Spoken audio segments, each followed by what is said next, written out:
I think that we all have this strange, morbid obsession with ghost stories, which is why they've just endured for so long. Some find them hopeful, because it proves that there's something beyond what's here, and some find them terrifying for just the same reason.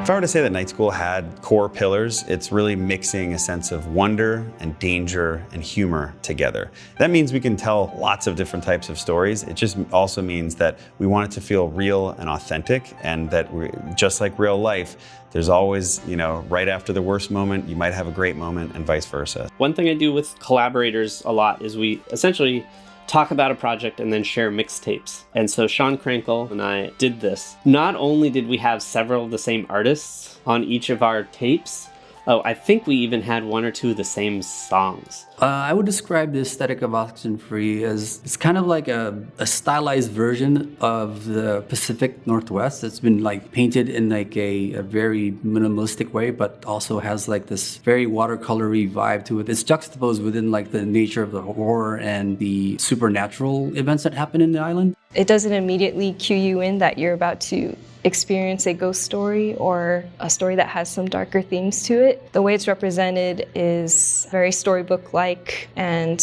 very gentle and very soft. It's almost deceptive when you do hit the ghost story in the game.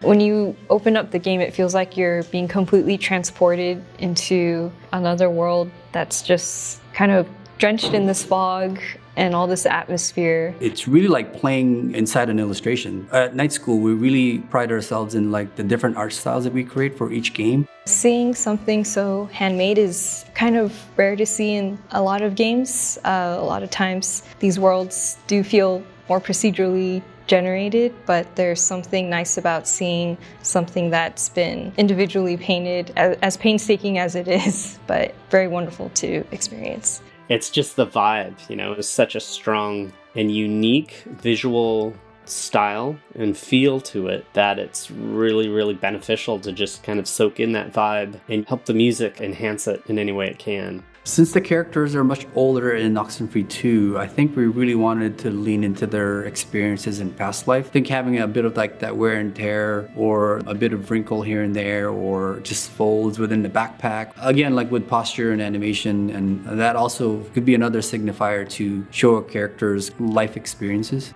I think in Oxenfree I, it felt like you're walking through a static painting, but in Oxenfree II, we're thinking about bringing in more aspects that can help to make the environment feel alive. So movement in the trees and lighting that comes off from our portals and adding to the immersive experience. First, we're gonna have a little fun tonight, folks.